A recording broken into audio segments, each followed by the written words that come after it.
o tikhian rem chu lo thleng ta chia maya vein hi December dili sang hi somni pali ni lai zan ania tuna hian dar le chan be bor vel ania hian rem hi kan hria theidan tur chuan India Supercross bike in tlansiak mo championship a loman pathum na India ram puma andong thei hi kan lom pui hle meya tiang zo fa te zinga tlangwal fel kan han nei theile zoram min ti bing thatu kan han nei hi kan chuang hle ani ti chuanin buin lama te leng pui lama te thendrol tha te le chung khat leina te nan huak to a ti hian tu na hian an kot kai police venga alo thleng le ta chi a ti hian wei me khoi tu te le thendrol tha ten an lo dong song ani tiang tlangwal mi zo min ti bing thatu min choi moi tu India rama loman pathum na dong thei kan han nei thei hi a chuan om hle a du sak na po kan hlana nakina pe chuan champion thei turin la in cher chho sela champion kan nei nge hi kan be sei tak me me ani Thank you.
Killing spree.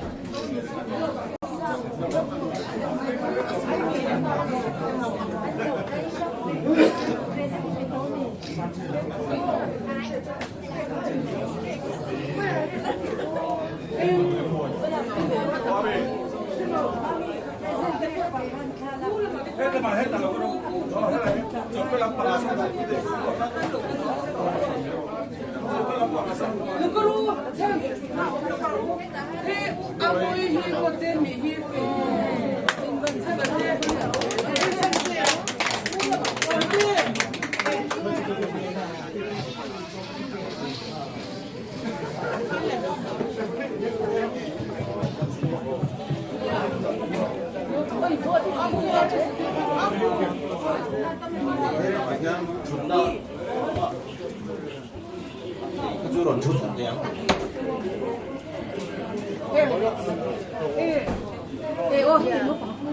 Đây là mọi em chua. Sao cái rumah tutup mero? Oh, mero Michelle kau sama.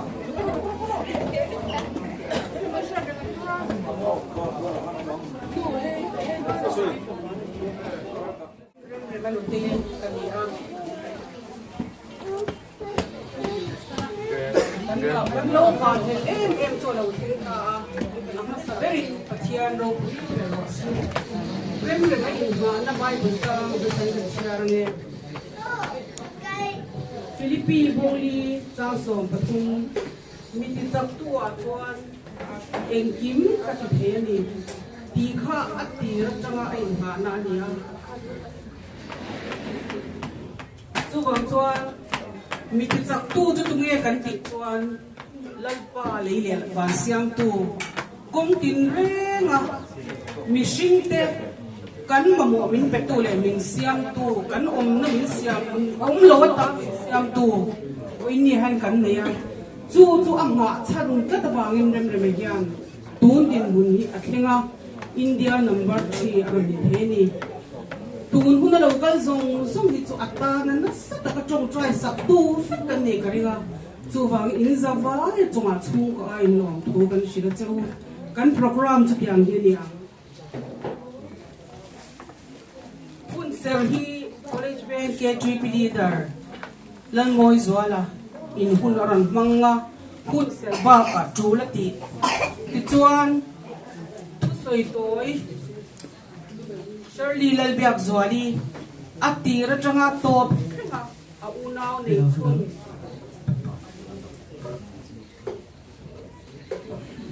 A unaw ne chunin aran soyanga chumi zoa chuan Rem cousin te AR familia cousin te hoin cake an lo ti saka chumi cake kat na hun chu kan manga ta chuan Dr. Som te panni khan min pui bakanga tin agumita na milu te tin atop nan anu pi chong than puin atop penan thu soi toy ne yang alom thu sei na chumi ma chuan Rem anu te howin an unaw yan til present tur kan neya chuan rem hi show ne hi kan chung kwa ama hero MM2 Brooklyn an aron present anga ti chuan Shirley Lebiak Zuari hi afapa Jona in aron present don ni chu buinya kan program chu ni ha thu soi ega moduriaw kan nei chuan nakina T-shirt in prek zoa kan lohong do nya soi chang ngoi tang ka choi in sun angai lawang ti ka kan soi masani ti chuan tuna chuan amma saberin hun ser kan ti main shon le rem ro ata handing sela putin ben mi ti zat tu a chuan in kim ka ti the ni ti tu fa pa kan nei an nu te hi kanin squang ani pathian ro pui bero se okay Shirley lal biak zuali ding vele sela Torania mekanikania chutheng sen te keng tu ani boka atana bang lo tong try sak tu ani boka ni tin vanya hian kaka tanga soi katum lo pakhat chau sui chwa ka du chu apa hi kan ngai leu la loma tin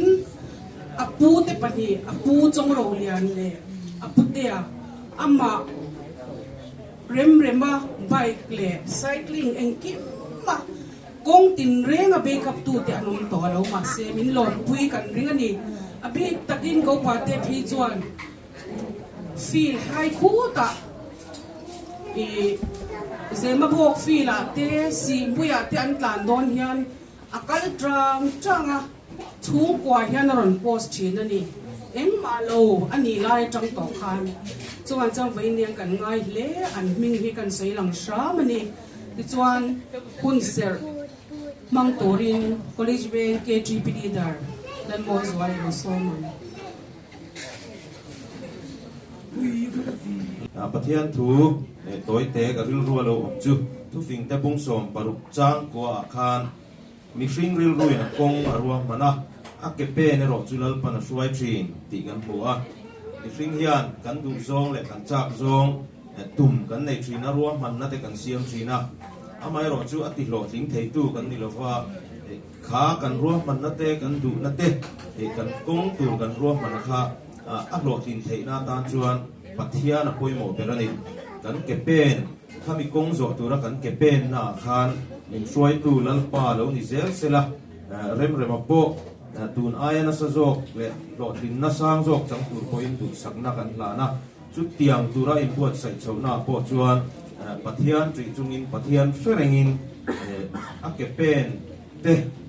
akepen zong suai tu Pathian lo ni thei na turin eng lai ma Pathian thei lova ma in lat thi turin kan han cha di bok sela chu ta chu kan soi mai sela Pathian ma ku ni trong tra lalpa kan Pathian min mai tu nangin vo in ni lom om te min ko tira kan lom ma i the na lom tu kan soi ni chu lalpa kan veng bo ruak te kan fria chiat na thi na in min chen chila tu tiang chuan ril ru te po athapang thin ani chu tiang kara chuan irem ruat na le iro rel na fel tak kan muzela voina hian lom na wangin helaya chung kwa then rual tha te kan local khom ani heng hi i khongai na le mal som na kan chan ania i he na lom thu kan ron soi ni remai kai suai na le i ven na hetiang theng thei tura akong i lo sia saka wangin voina hian i ming chu choi moi nom sela kan dua tin lalpa ani point hetiang ro tin na alo chan thei na hi nangma wang chawani ti hrerenga adlim le alom lai berpoa nangma in hat kat thei turin nangma pen san lo na tur chain lalpa voina hian tan kan dil sak pokani voina local khom zong te hi tharau hun khatin min polla kan kal khom chani ria heng an lom na te hi nangma dan ang zela lom na chang kan fiat thei na tur point lalpa nangin min puyam che engkim kan ti le kan soya piang te hi iming ro pui na tur lo ni zel se kan du heng hi min chandam tu le su mingin kan di le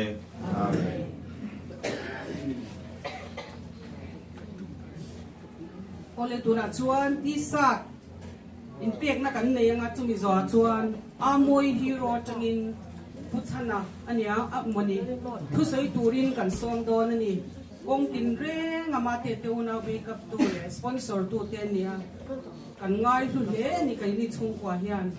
ti chuan Brooklyn ale Jona local role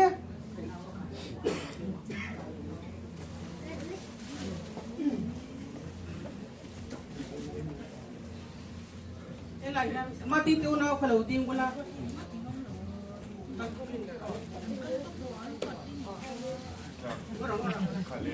Chuan 1, 2, 3 katia Brooklyn ale Jona Khan in hero te veve in perwal medonia 1, 2, 3 kutilo pengang an hong te in tisat ka inge kan budu kat mi puin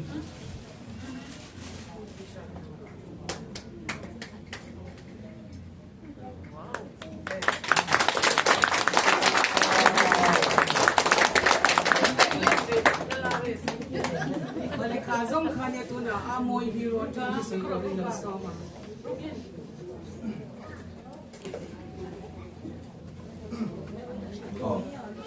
để hi rất chân chùa chân là cái này à mọi người nói này cũng ba cái này à ý này à lòng nếu mà với nia thế phát hiện ra làคนเรียนต่อตะการกันเลยรู้มันโลกต่อแต่cái chú cáiเรื่องรู้ชวนอาการเกี่ยวโดนอาการคันต่อปีรอนหอนโดนดีcáiเรื่องรู้อ่ะcáiเรื่องซาชิบุชิมาล้อตะกินเราคุยตะกินกันเราหัวกันจูที่กันเลยปวดจ่าโลกต่อชิมาแอร์พอร์ตเตที่คันกันเราบุกวันนี้เตะแอร์พอร์ตจับลินเตะกันเราบุกช่วงหัวเทน่าจีเตะคันกันเราไงตัวโลกเป็นนั่นสักตัวดีที่วันนี้ประเทศซาดอกตินนับเบี้ยกันเทียเราคุยกันเทียอามาข้าส่วนเรื่องเสียตัวทูอาศัยก็ไปดิฉันนะกันนู่นนะกลุ่มสมรู้กันลิงคันทูอาศัยชัดเดียวอินต่อยเดียวอินอาศัยตัวนับพวกกันชัดเดียวอินอาศัยยังไงมิลล์ไงสักวันละตอนนี้จันนินใจอ่ะแอร์พอร์ตแต่หุ่นกันฟังก็สวยตัวแอร์พอร์ตเขาเราก็เข้าใจดีใช่ตัวจันนินใจเราก็ที่มินฟังไอ้ตัวมินดูสักตัวที่เละมินลำพูดตัวที่ตักอินเนี่ยกันลมมากันช่วงของวิ่งอินเละประเทศวิ่งอินจังหวะลมพูดก็สวยกว่าไม่ว่ากันเชียดอังอินมาเตฮีซูเปอร์ครอสMRF World Group Super Cross Championship อาคารเตลอตุมากุมินกุมตีระจังคารอเมริกาบอยปุยง่ายข้าเราตั้มมายาเฮลายาจังกันเราไงอังวดข้าเรานี่แล้วว่าdriving license เนี่ยจะที่ไม่ถึงตัวรักันง่ายเรานี่มีเรา FMSCI license ที่ตะคันนี่เฟกง่ายจังหวะจนมาอินเองมาอธิษฐานเราว่าปุยตู้ตั้มตักอันนี้จนก็การถุยมาอินเฮซูเปอร์ครอสตีนั่นตัวเต้มอเตอร์ครอสอะตุยจีน่าอาเฮียนินมีประคัดสวยลันดูกันเนี่ยอามาไก่ช่วยกันตัวอามาพวกอินะไอเนี่ยUNRNเนี่ยไอคอนอ่างเอ็นเอามา RS เราดิ้งล็อกเต้ไอ้นี่ชวนเรา RS จะดิ้งเลี้ยวเนี่ยโอ้กันดิ้งเที่ยงเงี้ยตัว RS ให้นักไก่ช่วยเนี่ยเอ็มมากันช่วงกว่าที่อัจฉริยะพวกกันลมมาตัวเครื่องยานินมอเตอร์ครอสอันการบัวชนนั้นอุ้มพังเราตัวอะไรสิเนี่ยกันช่วงก็ตายเนี่ยลูกมาให้รายการความเพียรกันชิลล์ติกันหาว่าจนบ่อยพูดตัวตั้งแต่ก็ออกมาจนว่าจนอามาว่าที่นั่นติดเทแล้วว่าให้กันหูนะมีอันคนอาเฮียนินเอ็งกิมช่วงกว่าจนกันสวยห้องเวกชีนะกันไงโซ่แต่ปนนี่เสียช่วงกว่ากันสวยห้องเวกก็ซุ่มเล่ไปดินหุ่นบนนี่เสียช่วงกว่ากันสวยห้องเวกก็ขัดอย่างห้างกันหูนะอภัยนั่นเราเห็นที่นี่กันตีไงเราวางกันหูกันดีละอันนี้พัลตะกินเตะมิพัลสักซุ่มเล่ไปจุงจ้างเตปนัสตะกินกันหินเสียงอันนี้มิพัลสักเจละกันหูจุงพวกกันมุนามินหลงถูกกันสวยง่ายพวกกป้าอินมินเราสั้นนะอะไรตัวไม่รู้จูกันหูเล่ป้าอันนี้นี่อัดลินมาวันนี้ให้เดี๋ยวหุ่นกันเที่ยงเที่ยงอารมณ์ผมก็ดีอินเชียร์ไลน์กันดูให้กันฝักดูอันนี้จูกันฝักอันนี้จูดีละทิลวิลิงตะกะมินเอ็นคนนั่นเลยทิลเอ็นกิมมาเนี่ยมาชวนเทียมตัวเลยมาเนี่ยติดเทตัวระมินเชื่อนะฮีเวน่าพอฮันที่กันชวนน่ะหลอดลินน่ะฮันน่ะรอนหลังนี้อินก็เชื่อทุกกันสวยมาสะดวกจวนround ที่กลุ่มขัดให้มี MRF World Super Cross round ของชีนะ round ขัดนั่นเลย round นี้นะขัดจูข้างอะไรเส้นสวยบอยปุยเลยขัดอย่างเวลาบอยค่ะ round 3นะอาจจะกินกันเต็มเวียบุบลอันนี้ round 4นะคะปูเน่ round 5นะคะ Bangalore round 6นะโคชินอันนี้ข้าง round ลีขัดกันจุดเดียวเทียออกจากบริษัทนี้ปฐุมกันกันละเฮวันนี้กันรอนโฮเลเนี่ยวันนี้อันนี้สมลีปฐุมนั่นสิอันนี้จุดตาจังกินก็ช่วยว่ามังไงเสียวันนี้ให้ออฟฟิศนั้นมากันปีเตปอนเรากันละกันปีเบอร์ปกข้าข้านะชั่วกว่าเส้นหาค่ะอันนี้ลงทุนกันเสียแต่กันปีบุหรี่ปกค่ะจนกันดีละอันนี้มีใครสักอันนี้ออฟฟิศกันบ่อยมาทำไมรอจู anh na asoi office na chu tho zo tak tak om lo chung kwa hi apoi mo kal ro iron ho hunai thok le chu don ya min tia chu wang chon ngai ngam takin ke po ka kal theya tho chu na chang cho mong vom ba angin kan thok le charanga ti kha kan soi do a chuan kan zuk kala in ri la tram to veo me the ma se kha za zan ke karon sem thawa lo e chu chu la kem kan soi du chu vai bang chu soi na hun om to lo mai theya chu wang chan kan soi nga bopala kan zuk kala bopala to mang me shat kan nei lo wa kan zuk ti ve to pa amai ro chu vai kan ti ring lo mi te zok lo fen zia ka zuk mu ni ke ni christian ti hian ku lo na tak kan nei ka sha mechanic ka zuk ni mechanic khan bike parts pa khat po ka sha lo ni amai ro enge asta dan po ka sha lo sku ni te chu ka khal ve ma se lo in am lo na sa sira chon chu ta chon in saturday ya khanin practice round na khan ni a practice round na khan as pro kha cheta chu ta chon in khi sang sang khi lại khian na oma grill ro ha han sang sang hi ka betok je la re ma thian pa nya sang sang ting in don ka te din anga o shali ran ta chon anh factory rider pakhat shilong ami chumi pa chu Fernando chu awami local do na betok te atia ama hena bingam box si lawa ke ma min bing tok ta chon ka bia atlan ngam lawan tia chon ungura te ron bele atlan ngam lawan ti tlan turin kan kal ve to si tlan ngam law kha chu kamang ang tu kan len chon kan u te ho ka bia kan u tak chu ka shi thangam lawa min ngai to ka lo wang lo tong trai tok ro tong trai bak ti thiam ka nei lo ka te chon toy zong in atuk zinga chon enin kan sa na tura kan kala kan va be ve to pa kan ve shan ngai te po ni lo hey min lo pui she lo lu tu he ta chong in lo tu ka chong in tu ma sponsor ni lawa ma ni kan kal box si kha an lo lom lu tu khan enge khutlai bopala an aizol than darang ka ti me an min kha ka she to lawa khang ho khan min buai pui ta chuan sprocket chu min han zon puya kan hu lo chuan in ka bai ka mi hi in thona nga in bang don nya ti khan an bai khan ron hung tuk mai ni a thamon thak me ma pathian ne han lom thu ka sei mo la khan tiang te khan in tran pui na hi chop le chilin pathian kan au chuan in pathian khan min lo pe zi la chuan an han tla na podium kan lon ha ka ring lo ni chu pahni na kha ron ni chu sang sang chu sei le ti chimel sang sang ne kan in bia om ngai na po hi ka she to lo ni ka lom lu tu kha mi zo kha chuan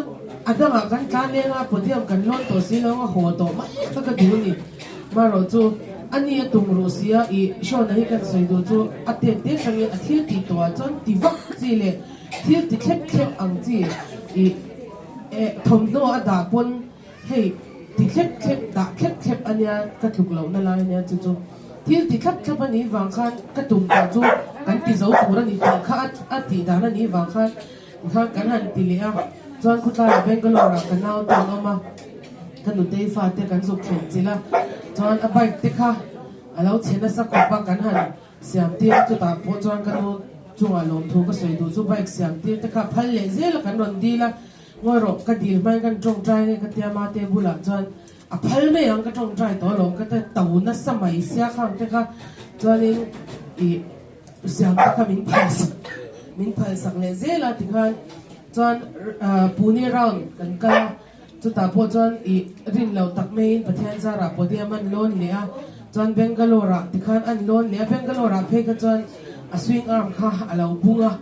ama khan ka tho lai te khan ka bike kha arit lu tu ka enti ek accident lo po ka she lo atia hey pathian ven na kha kan dong na sala tu ka ni min tong trai pui tu tam takin oma chu a chan na kan munga zela kha tel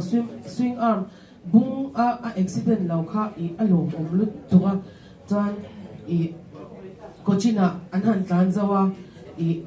khata po khan a swing arm kha athara an thak to kha bung cha lo hianin a koi fik le kha nga te khan atopa Indian expert ta atlan le tu ko tlan ka phal to lo accident ang ngai to lo pathianin tlan to su ti che ka tia chan thuoi ta khan tlan lo ve le me ti khan chon ei hetiang ang hi kan non hon hi kan ring phalo ni chu abai kan chia a khulam pang le ka tia factory bike te an chak to ro pui mai sia hetlaya nghe cắn này ang cắn lâu upgrade về cắn hẳn cắn lệ khát giờ missing lệ khá mi hết covid thì là ngày đó cho cắn phẳng ngày phẳng ngày nào lâu mà rồi cho bát thiên có bút chắc in mình cái xoay này thì khá lằng chang em mà kan chung ko han pathian in arong puina alan tir na sa mà testimony te ka ngal thunga hei tuna phoko o hin sianga kadam lawa amai ro chu khanga te khan vatroi om theize kha ka stool sen te kha khami kha ka kenga kha enge tang kai nai lo ti me the thalak vela an bai kha sang se an tlan chwa ma han te ai ra kha na kha na ngai ta ati ra kha chang ka da thiam lo lu tu ka ita nai lu tu ati lo ita la lu tu anu vela ha chang ka da thiam chat chat to ni kha apoi mo ma na kina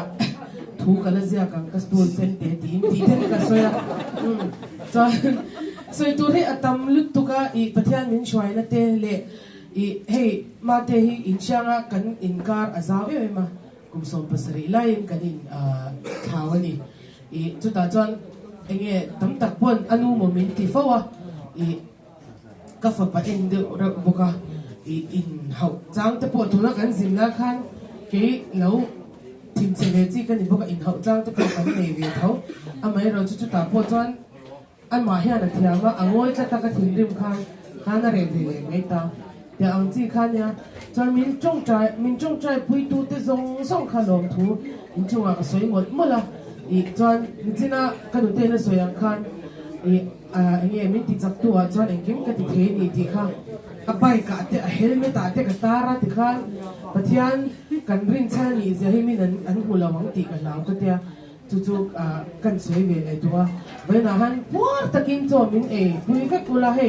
amang hi kan la she lawa na kuma te an han kan le thek chuan sum le vai sen te hau ta ka mai ro chu kan han tum le nga tin a ai sang zok te po he au chana ama ngai to ama ron be ka tu enge shon hi a she o ma lau to pani chu chana hian amoi hi ro te chu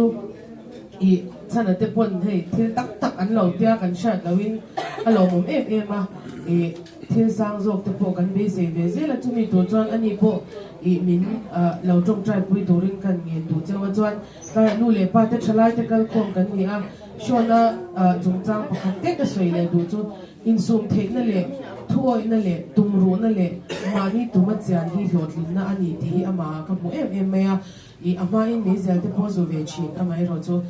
anti tak la nei zia ka chat lo sia thil ti ta na sha chu ma chan nge me a tin cho te po du ve lu tuk amai ro chu azat a in sia ma ka te hang ka tluk lo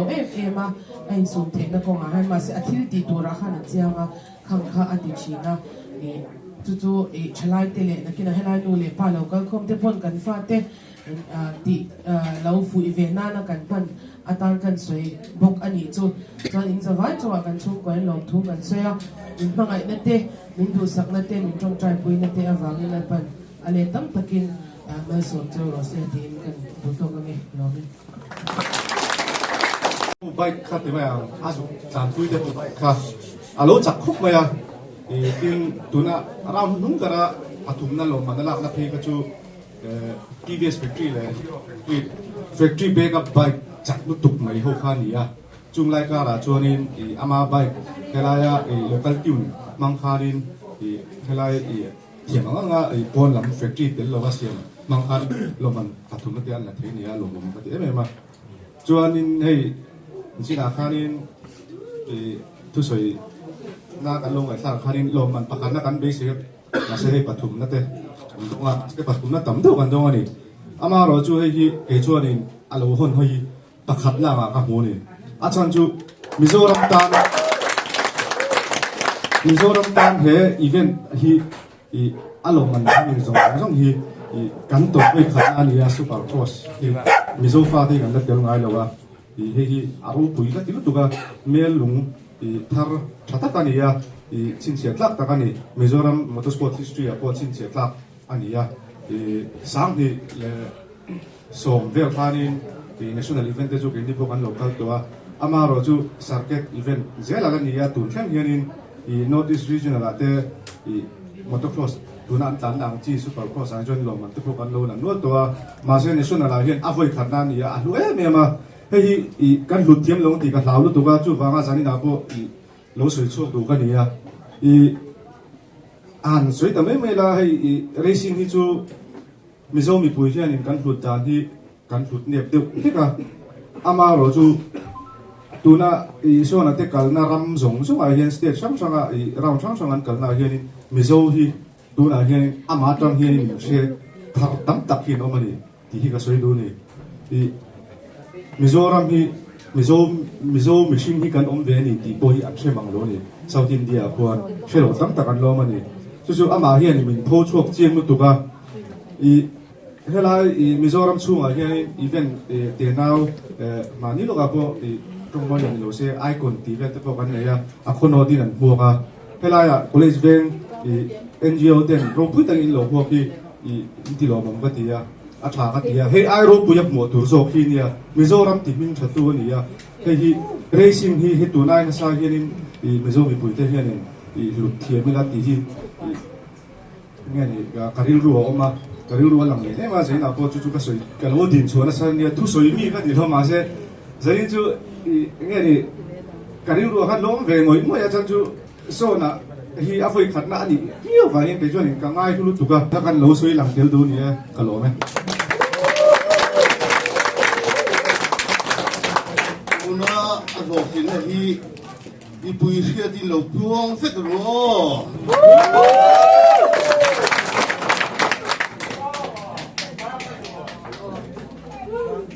Te ka soi dong in ri jam dong tu na I pui share ta lo kuang ka ro I tu kha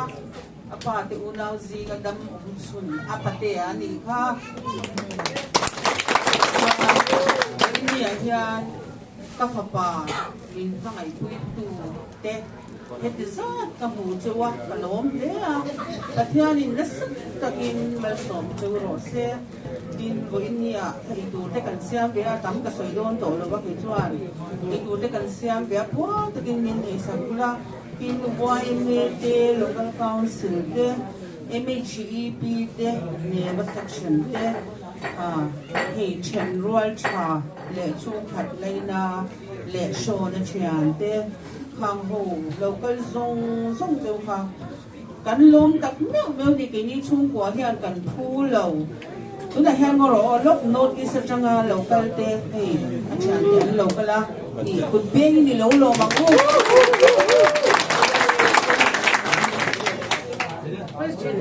chuan zani na hianin I thu tam tak ni china mi interview to na ki nei nei ngai shwe me nga ka soi thiam lo lu tu ka he gan tran na hi toi te kan soi be lo ka nge mate inga tinge he nga hian I di ve I tran ne hi enge ani ak murum mai boxi ya khwa chian le iron per ho feka Kia nga hian ti su atul lo ti tu chu anu hi ka ni a ma se bo in nia hian atul an yang chu an lo tlin na hi ti zat kan hu hi pathian wang ani ka ti lo hei lo ba chu wangin I het yang anga ani hei na chan hi nang ma ni ho wang ani ti hi kan soi non le tiang in chung a hian ka lom tak meu ni anoi chu ka mole ni a race ai nei ma sha te nei lo chu kurum rum bai te ka ti mai chu kurum rum race te ka ti a bo chu tiang chu nia chu ka chuan ni china phu khan RCN min eng lo interview do na bai lam bang tlan sia ka mi zo nya su ka shilo ni a ka ti han mai ni chu ti khop chuan ka shilo I bai ke de hi an tong ti tu te ka ni a tin ron tlan ber se ka lo sil fai khwai nga abal ka ka bu te lawa abu te hi rong nge ni po sha lo khop ber te na ron ho na hati ang kanya ti to so ka di ba ka ni ma se atulan yang patyan ni hi yang anga ada hi ka lo man ni nang ni kon min lom pu meo ni injil te atam ang ka soi tam to lo bang chuan ma ro chu kan soi do ka chu sports discipline pakhatami GS hi alo ka tel vea apa pela ngoi nia kam ni kha ta ni tu soi do do ni ka sia akan yan le me zani na lu se khan hian speak ka in sunan American ya so the one of selling and hian fa ang maya kalau nei pe ni ya thei tu tum an kalpo he kanin pe na sakhopa mani an race pasabber khan an unaw so hian an lo kala ni pe lawanga tinge mitri lo delia ko oma kalau tlang tu ra ya katia an unaw so an kalti kalau hello ba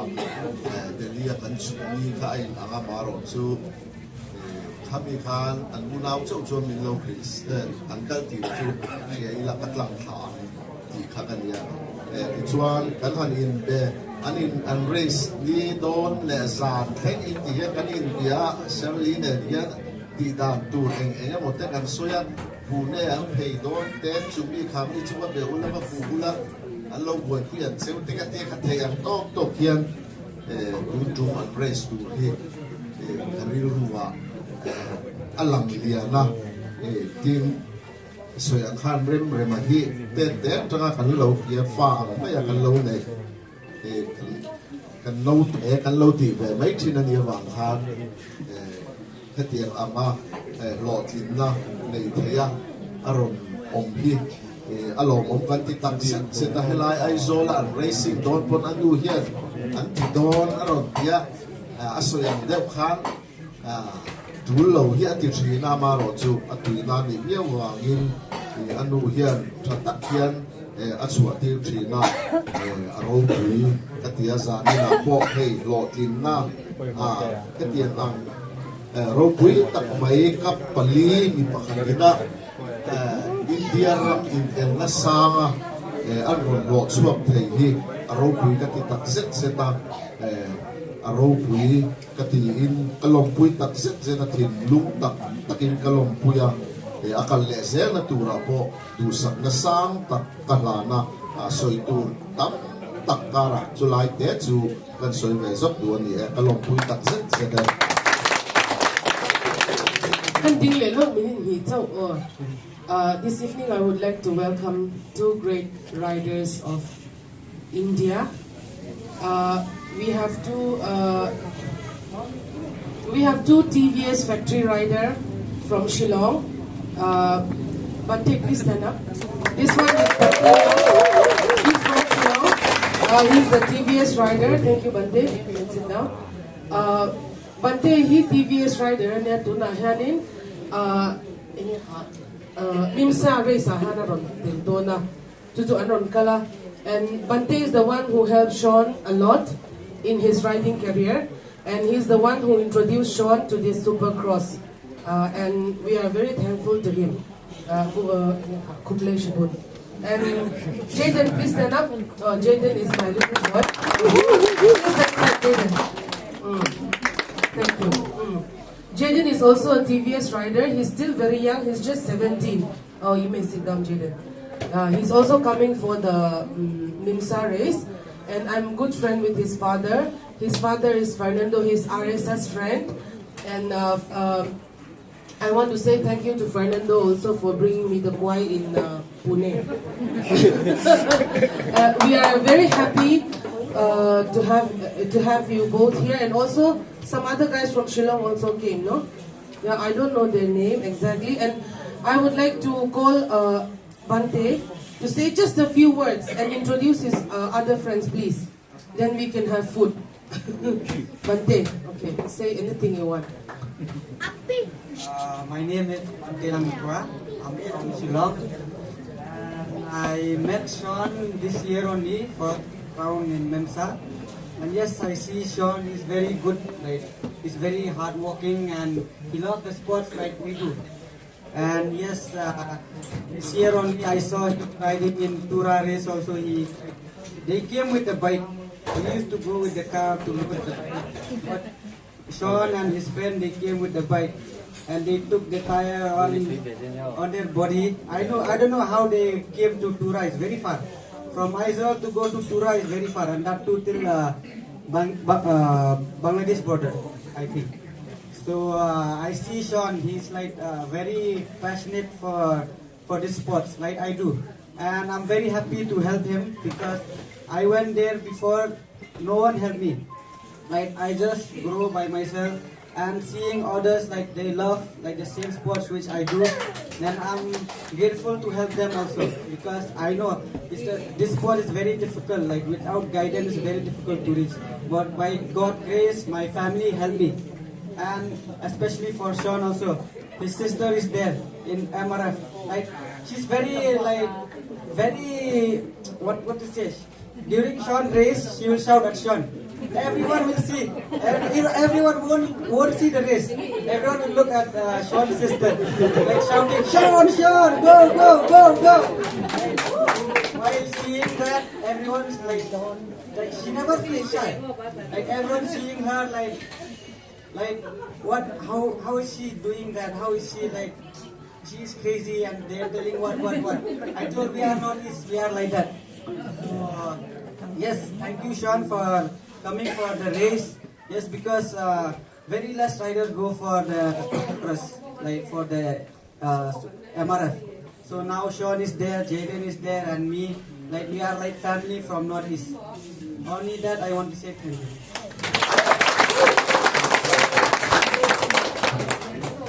Kulmu ang ema ini kokore sing academy tang kala I kulmu ema alai zone dan lok na warasan ati thailo waras te tu ke ai pon la senior ani ta waras pon thailo ke pon ka thailo William pon thailo mur sang ku pon thailo so na timang racing ka tang jong kan nau ngoi lung le a phei chuan in so na hi ko ko ke de lak kan du lu tu hi nge yan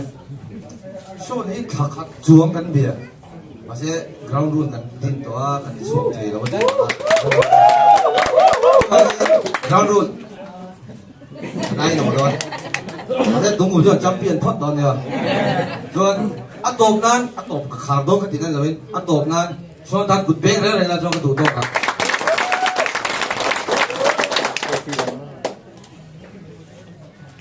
in sabay chunga kan loma atto pira kan swai ki banner ki halula reman afford praise na atto pa kochina an interview athuso kan luam ha it is because of God that he khang alo thing digani pathian ro pui be ro se ro kan safa in dingila lali swan chong trai da ni se ti ring chong trai ro ai don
Oi.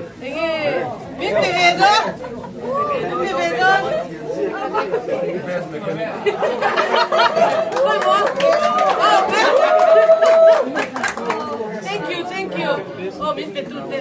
oh, hey. Thank you.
Mami van ki dia. Mama mi.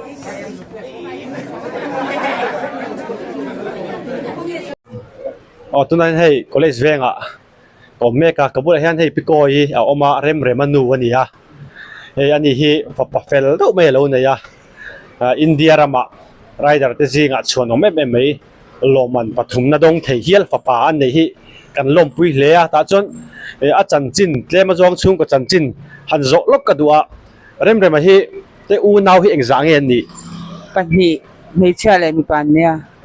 ani chu a u kha enge pasal nei to nge ni lo tu na hian Dr. Shirley Lelbiak Zwali changte nia a use directory ta son a thok mek ani chu u pon nei fel hle mai ti chuanin ani hi tlangwal te nia akum za te kha kan soi sakang nge soi sak lawang kha ka thiam che lawa soi mai la poi lo tura nga yang poi le ve sang nia apianga December ni som pathum hi abadi nia tu na hian som ni pathum ani ani chu ti chuan ani le rider lama hi ti mai tiang a lo tui chho na hi a lo rei to em nge tu hnu de wa nge tu ma de win ti lai kha no pante ni tang hian in apa dam hei kum thum vel ni tang hian pa hian BMX hian anor da dap china chu ta tang chuan cycle hian in khal chowa amai ro chu khatia apa an boral nu ka chuan ti pui tu nom lawa amai na ti ve da dat china chu ni me tu na rider hi chuan in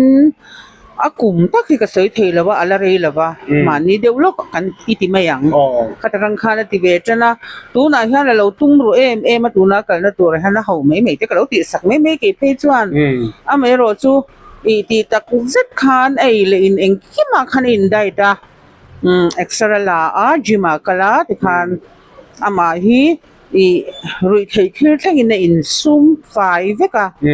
so te hi ai claim lu tuk te hi ka ngai te hi athalo zo ka ke ma hi ni pa si thil ai claim ka tia ma ro chu zan an duwa ama ro chu taksa fitness sangai poi mo a khati khan in thei to pin ma hi in en ko lein ai atumani ai atum ru ani chuan u ne hian an zukal ta a hei pathian kan ko na sa itiang I che swal te kan hlawa an tlan dan rong rong kan sheveka che swal te kan hlawa an raise don phejon ongai na shelavin in lama hian ke ni tele anu te chung ko hi chu kan om tila kan sei swal lawang ka ongai na kan shelo shim shimani amai ro pathian ni veng hima ama po in pathian wang chumani ti a in lo en chu manga chung lam ko ka lom thu sei ka ania ke ni ti theini lo pathian ti ani pathian chunga kan lom alom ome ti chuan ani le wei me mo veng chu nge mo tin nge lai hi program in siam dan lai hi khoi toi te in tro o kan veng chung hian kan soi patanga thina chat na kan tok na sa em a wai me le local council te pon veng chung a mo te po an ti a amai ro chu chat kan tok na sa ema I zan thum ma zonin kan tleivara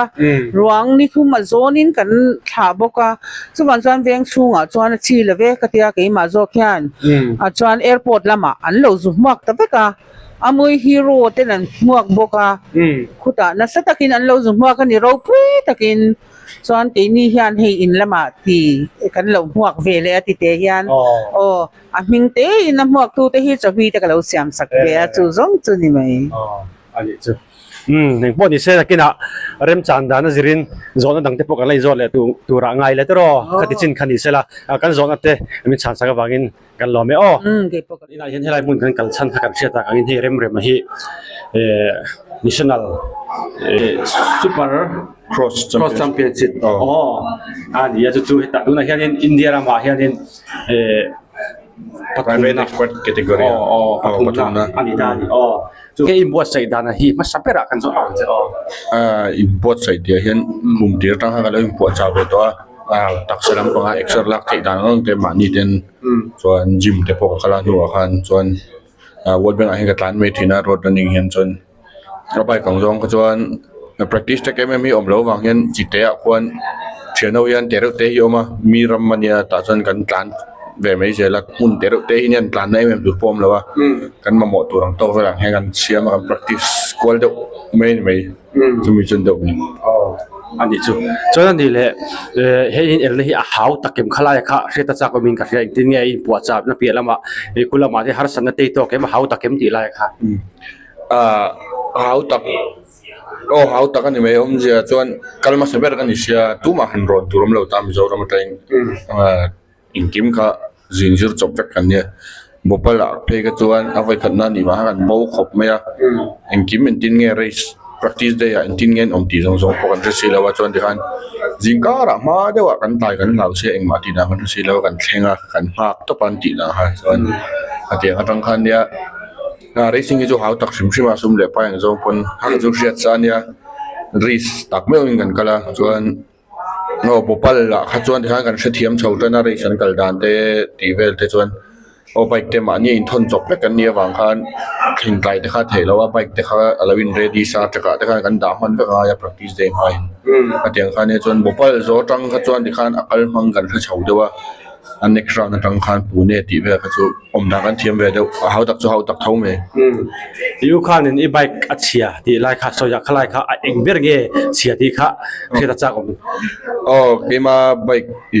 ka practice puya race ka tlam pui thil bo ka wang khan sprocket ka ache mei tu ha ka ring big lawa mizoram ata kan thon khan chuan racing sprocket ania chuan bopala ha kan practice kha boile men poka nei chong lo ta kan practice zo tlaya bike enge chiale chelo ve kan check kha alo khia lo bal tre pas sprocket ka chuan khami ve ha kan boi na ha ani deuh ber mea chuan dikhan ma se bopal mi dikhan atu ga dikhan lo fel khup me mi lo puya sprocket dang po tu ta kam pe a atiang khan ni deuh mei chuan Bangalore le Cochin round a khan chan ju kan race la nei bike zuang deuh char char ani awang hian swinga voi ni ka chi ani chu ani chu ti chuan in hei India rama pathum na mizo ten kan han nei thei che hi lo bom nga tia ma sabera la dizu boka ta chuan in enge lo man kha khan aken til ti la kha heta cha ko ma ibe te kha cash price si om de a mi na ne national la po ni ma se ming ang khan ni ta ma se ham that na tam ta ken til wang he national hi chu an lu em ma lok tum tan chuan om je om lawa zu tlan kha om je chuan ham that na tang thang kenga factory team te no ma và này bal lawa lu bal de kha ve a factory team ma chuan mi lo mu ve ti khan me ya kan tlan chana kha chuan cash price khan ya chuan kan kal na mun hi kal na hlat ta na zir tang khan entry fee tang khan min pek le zat au min pele thin ta claim azong a chan ve ang ve kha kan kal na mun na zirin min pek le kha atamin tam lo thi อันนี้จุดนี้แหละตัวนั้นเห็นนี่แหละอินเดียแชมเปี้ยนนี่เทหิอินเบสเซมยังไงดันเทต้ากันชัวอินพรีเพร่าแชมเปี้ยนตุจนมาเสียตีระตั้งแต่เรื่องง่ายรางวัลตั้งเงินข้าตรังอาเบยชาวชวนเทลอนเซนตัวรองดิกแล้วอันนี้แหละยังไงคุณลายมิโซเตอบิตะกินอิจุกินเอลพุยเตซิงอาเตปอนิตาเซล่ามิโซเตหิน้ำดังเตหินมินโลเชเวตัวเรื่องเงี้ยคดีจงอาคันเชฟสาวละไม่จนอันเชลล์ที่ละกันสวยๆเราจะของมิจฉาละมาเห็นกันตุยเวตักตะกันนี่ที่ฉันจูชิลงละมาเห็นแฟคทรีตั้งลุนปะหินนมตาโนติสาจนชิลงที่อันเชลล์รุงตาเรซิ่งห่วงช่วงจวนชิลงมีปะหินเชมเอมาจวนแต่สุขัลปนมิจฉามีกันยันที่ปนมิจฉาชิลล์ตบอันละตั้มอันนี้ส่วนนั้นนี่แหละส่วนนั้นพัดเสียตัวนั้นยันประคัดหน้าปฐุมนายตาตรอประคัดนั่นแหละปัญหาตัวแต่ค่อยมีตัวไงโอ้ private expert category ปีกับขันประคัดนั่นที่เบงกาลอร์มีเนี่ยกราวน์วันนั้นตั้งแต่เราทานตัวนี้จนปัญหานั่นที่ตามิลนาดูคอยปัตโตรมีอันเนี้ยจู่ๆอันนี้พอเราเตียตั้งแต่ทานตัวอันนี้วันนี้เสร็จแล้วให้อาทิตย์นั้นขี้ลายอันหักตัวจุบันกันไปเรียต่อเราไม่ยังค่ะกันส่วนนะส่วนนี้ทำไมเสียติดส่วนนี้เริ่มจ้างประเทศเริ่มตีดิจนบุลจังเตอินกันเลยจอดตั้งอินคอมนะคุณกันแล้วในตัวเราไงเลยที่รอขลุ่มเนี่ยเดี๋ยวพอขลุ่มตัวกินเรากันละ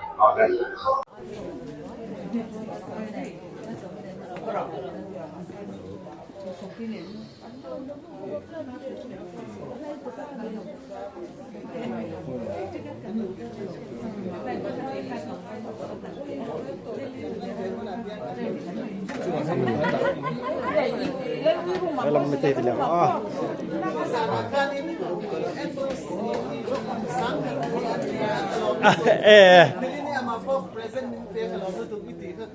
เอานิโม่ก็ว่าล้อมเวนังอ๋อว่าล้อมเวไม่เราเทียร์เวทีนะเนี่ยตัดเสร็จดูขโมอ๋อไอ้เทโลมาเซ่ก็วาร์ตาสันทายกระดาษแต่ท้องตามอ๋อ